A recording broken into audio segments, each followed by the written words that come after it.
పేరు అంబిక. నారాయణపేట డిస్టిక్ హాస్పిటల్లో పేషెంట్ కేర్గా పనిచేస్తున్నా. మాకు 3 నెలల వేతనాలు లేవు. ఏ డిపార్ట్మెంట్ వచ్చినా, ఏ డిస్టిక్ వచ్చినా మావి మాత్రం మారతలేవు. అందరికీ మాత్రం ఏదో అంటూ ఒక గుర్తింపు అనేది ఉంది, మాకు మాత్రం ఏది లేకుండా పోతున్నాం. అందరికీ ఏదో ఒకటి అంతనో ఇంతనో గుర్తింపు కార్డులు అంటూ, ఐడెంటిటీ కార్డులు అంటూ గవర్నమెంట్ ఏదో ఒకటి చేస్తుంది. ఏ ప్రభుత్వం వచ్చినా మాకు ఎలాంటిది ఏమీ లేదు. ఒక చేస్తున్నాం, ఇంటికి పోతున్నాం కూలీలాగా అంతే. ఈ ప్రభుత్వం మమ్మల్ని పట్టించుకొని మాకు ఏదన్నా ఒకటి గుర్తింపు కార్డు ఇస్తారని కోరుతున్నాం. నమస్కారం, నా పేరు గోవర్ధన్ రెడ్డి. నారాయణపేట జిల్లా గవర్నమెంట్ హాస్పిటల్లో సెక్యూరిటీగా నేను పనిచేస్తున్నాను. మాకంటూ 3 నెలలు నవంబర్, డిసెంబర్, జనవరి ఈ నెలలు 3 నెలల నుంచి వేతనాలు పెండింగ్లో ఉన్నాయి.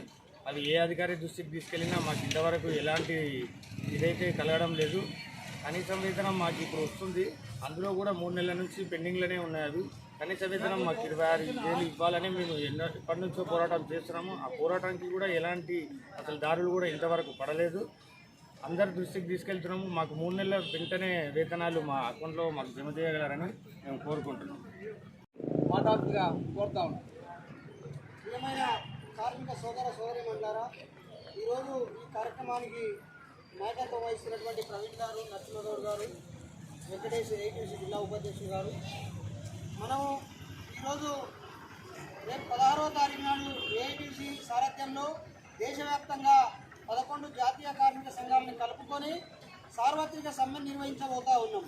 కేంద్రంలోని ప్రభుత్వము, నరేంద్ర మోడీ ప్రభుత్వం ఏదైతే ఉన్నదో అది 10 సంవత్సరాలుగా కార్మిక వర్గానికి ఇచ్చినటువంటి ఏ ఒక్క హామీని కూడా అమలు చేయలేదు.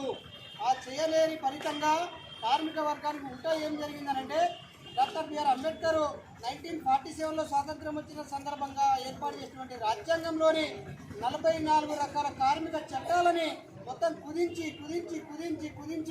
4 కోలుగా విభజన చేసి కార్మిక హక్కులని కాలరాసినటువంటి కుట్రల్ని మన అంబానీ, అదానీల వల్ల పడినటువంటి కేంద్ర ప్రభుత్వం చేసిన ధర్మిలో దాని కొరకు మనకు గతంలో 10 సంవత్సరాలుగా సమ్మె చేశాం. ఈ ప్రభుత్వంలో ఏమైనా మార్పు వస్తుందేమో, కార్మిక వర్గానికి కొత్తగా ఏమైనా హక్కులు వస్తాయేమో.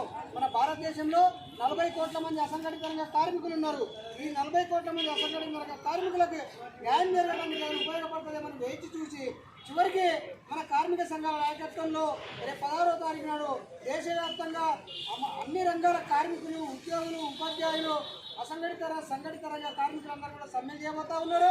ఆ సమ్మెలో భాగంగా మన తెలంగాణ రాష్ట్ర medical employees and contract workers AITC ఆధ్వర్యంలో కూడా రాష్ట్ర వ్యాప్తంగా సెకండ్ ఏఎన్ఎంలు కానీ, contract outsourcing, patient care, security, తర్వాత శానిటేషన్ వర్కర్స్తో పాటు డాక్టర్లు కూడా, అవుట్సోర్సింగ్ ఎంప్లాయీస్ కూడా ఈ సమ్మెలో భాగస్వాములు అవుతూ ఉన్నారు.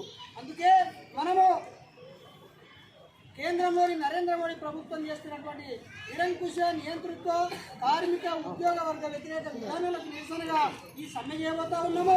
ఈ సమ్మె సందర్భంగా ఈ నరేంద్ర మోడీ ప్రభుత్వము 10 సంవత్సరాలు అయింది, కనీసం ఒక కార్మికునికి ఒక్క రూపాయి సాయం చేసిన సందర్భం కూడా లేదు. అది చేయకుండా పోతుంది. దానికి మాకు PF, ESI, gratuity, pension, bonus ఏవైతే ఉన్నావో మా దయగల్ల గతంలో పోరాట స్వతంత్ర సమర యోధుడైనటువంటి డాక్టర్ బిఆర్ అంబేద్కర్ రాసిన రాజ్యాంగ హక్కులు కూడా అమలు చేయలేదు. ఎందుకు చేయలేదు అని అంటే, ఈరోజు నువ్వు ఆ యొక్క అదాని గారు కానీ, అంబానీల వాళ్ళ వాయిలో పడ్డావు, వాళ్ళ యొక్క సేవలో తరించిపోతూ ఉన్నావు. కాబట్టి వాళ్ళకు రిలయన్స్ అని లేదా ఇతర కంపెనీల వాళ్ళు వేల కోట్ల రూపాయలు, లక్షల కోట్ల రూపాయలకు వాళ్ళకు మాఫింగ్ చేస్తూ మా కార్మిక వర్గ హక్కుల్ని కాలరాసేటటువంటి పరిస్థితుల్లో కష్టపడ్డావు.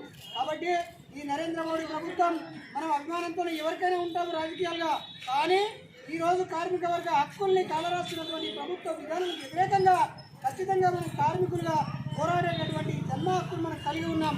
అందులో భాగంగానే రేపు 16వ తారీఖు నాడు ఈ నరేంద్ర మోడీ ప్రభుత్వ విధానాలకు వ్యతిరేకంగా దేశవ్యాప్తంగా జరుగుతున్నటువంటి సమ్మెలో